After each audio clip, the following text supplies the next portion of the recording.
Hello everyone and welcome to a new video. MC Mura here, and today we're taking a look at Multiversus. This is a game that is really taking the world by storm right now. It's a game that I have been playing for a while. I played the closed alpha, little bit of early access before the open beta went completely public up until this point. And what it is, this is pretty much a free-to-play platform fighting game that is based on the Warner Bros. Properties, and this ranges from DC Comics to Looney Tunes, Adventure Time, and other. So if you want the short of it, this is pretty much a Super Smash Bros. Style game but with WB characters, and I must say, for me personally, as someone who is a huge fan of Superman, I absolutely love this because I'm finally getting to play as the proper Superman. Obviously the Injustice series had DC characters as well, but it was like an evil alternate version of them, so this is pretty sweet for me, I must say. And obviously the gameplay, I do like it a lot as well. The game is still in open beta and it shows, as it is somewhat unfinished in some regards. I do think there is only 5 stages in the game right now, and only the Batcave and the Scary Mansion are somewhat memorable. The others are very flat and very forgettable. There's only also 3 game modes. You pretty much only play in training mode, local versus or online versus, and while that is the basis of what you can find in a fighting game, I wish that they would add some extra modes as well, or even something like an arcade mode or a ladder mode.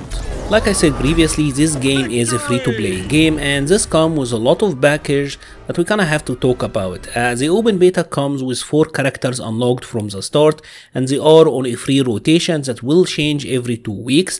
And after you complete the basic tutorial, you will unlock Wonder Woman, so you will have 5 characters in total.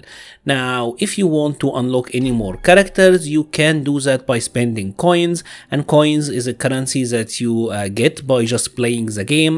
Like most free-to-play games, you will earn coins quickly at the start, but then it will kinda slow down, so you can unlock your first character somewhat easily, but expect it to be harder after that. And obviously you can also buy them with a premium currency called Gleamium. It's pretty much microtransactions, right? And one thing that I will say is a fantastic feature of this game, and I have to give them props for it, is that once you boot the training mode, or as they call it, the lab in this game, you will find that you can actually practice with any character in the game, even if you don't own them. And this means that you can pretty much check them out and try out their movesets, see if they are fun or not, before you actually decide to spend any cash or any coins on them. But it also means that you will get to practice against them pretty much for free without owning them. And this will also apply to the local multiplayer. So if you're in local play, all the characters are unlocked from the start. You won't really have to pay anything. This is fantastic in all honesty, because a lot of fighting games will kind of force you to spend money just to practice against characters that you don't really care about if you want to stay competitive in the game. Unfortunately, free-to-play also comes with some downsides, because the cosmetics are extremely expensive for fighting game standards. Something like the alternate costume for Batman, that will cost you $20. I don't ever remember seeing a skin that is being sold for $20 for any fighting game that have ever existed. And obviously they do the thing where, let's say you want to buy a character, but the character sells for $7, but the microtransaction packs only comes like at a price of 5 or 10, so you'll have to buy a bag that is pretty much more than you need, so you'll have a little bit left over. You know how it is if you have ever bought a microtransaction in a free-to-play game. And check this out, according to an article by VGC or the Video Game Chronicles website, it will cost you $255 to unlock everything in this game. $255. And if you just want to unlock the character skins, that is $125. Obviously you do have the taunts and emotes and stickers and all of that, but still, for a fighting game, that is really pricey. Now let's talk about gameplay, because if you are a viewer of my channel, chances are you are more into the traditional fighting games like Street Fighter, and honestly this is the first time that I'm really trying a platform fighting game, and I'm a complete noob at it, but I'm really enjoying the process of learning. I'm now at a phase where I am trying to learn it at a deeper level, and honestly the game turned out to be having a lot more depth than I have initially expected, because I never really tried Smash or like really tried to get good at it, only played it at a super casual level. Now from my experience so far, and I could be completely wrong like I said because I'm a complete noob, but the gameplay here is mostly about resets and being smart with your read and anticipating the behavior of the opponent, because people spam a lot in this game. They might be spamming specific offensive sequence, or maybe they are mashing on dodges when they are getting hit, so kinda expecting what they do and going for the reads.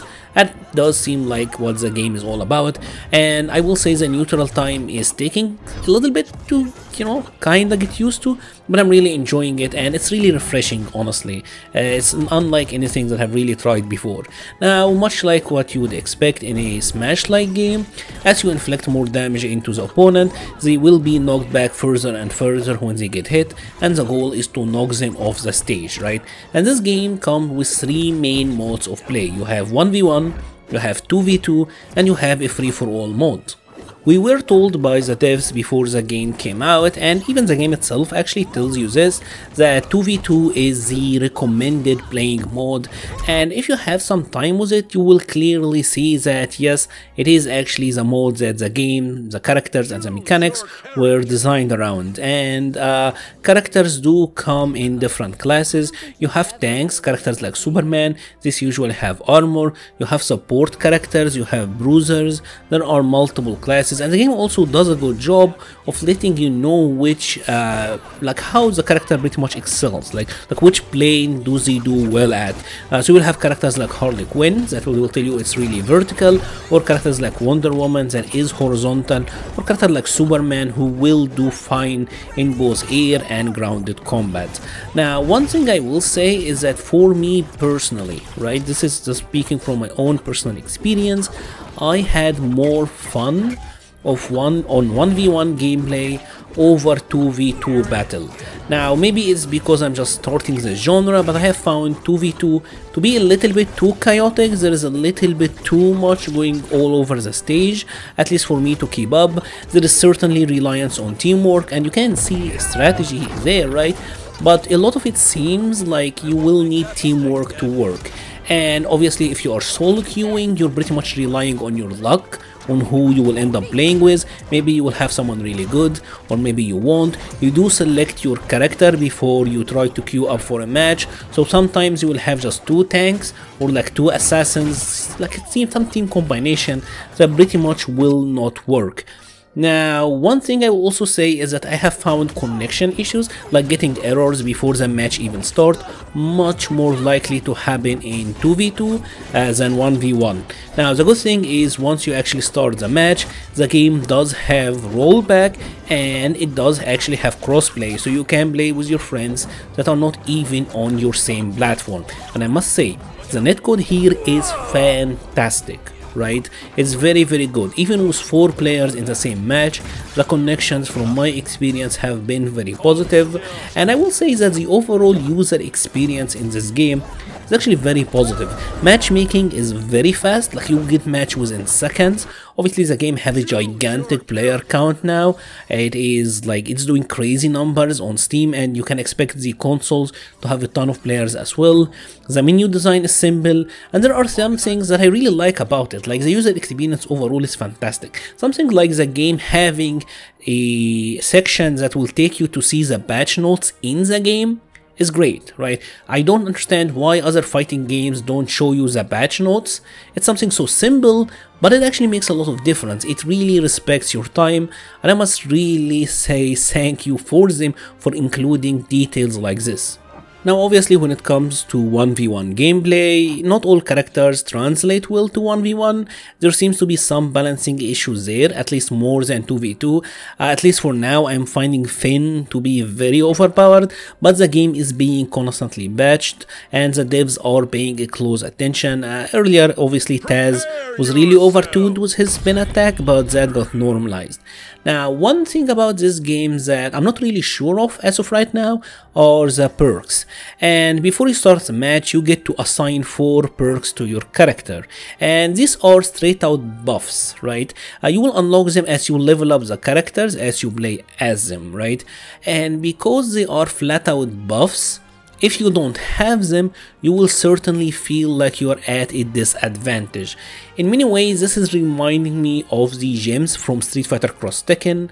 I am interested to see how it will impact the game going forward, but as of right now, I feel like they are somewhat unnecessary in all honesty. And that is pretty much it for Multiversus. I must say, this is a game that is doing a lot right, at least where it matters. Some people might have some issues with the free-to-play model, but at least you will get to try it out. And I think given the huge player count right now, and given the potential roster growth, the WB, WB have a ton of characters and you can expect a lot. We know that Rick and Morty are coming soon. I'm really looking forward to that. And I'm looking forward to how the game will grow and how much it will be supported going into the future. If I had to say and give it a score, as of right now, I will give this game a very solid 8 out of 10. And I will highly recommend trying it out in all honesty. The game have relatively small file size, it works, a ton of players are experiencing it, so you will have a ton of players to play around with all different skill levels and obviously all across the world. I mean, give it a chance, right? It's free anyways. If you have enjoyed this video, please leave a like or a comment, it helps the channel so much. We'll be leaving a link to the Patreon, Discord, Twitter and Twitch pages in the description below. Thank you very much for watching and stay safe.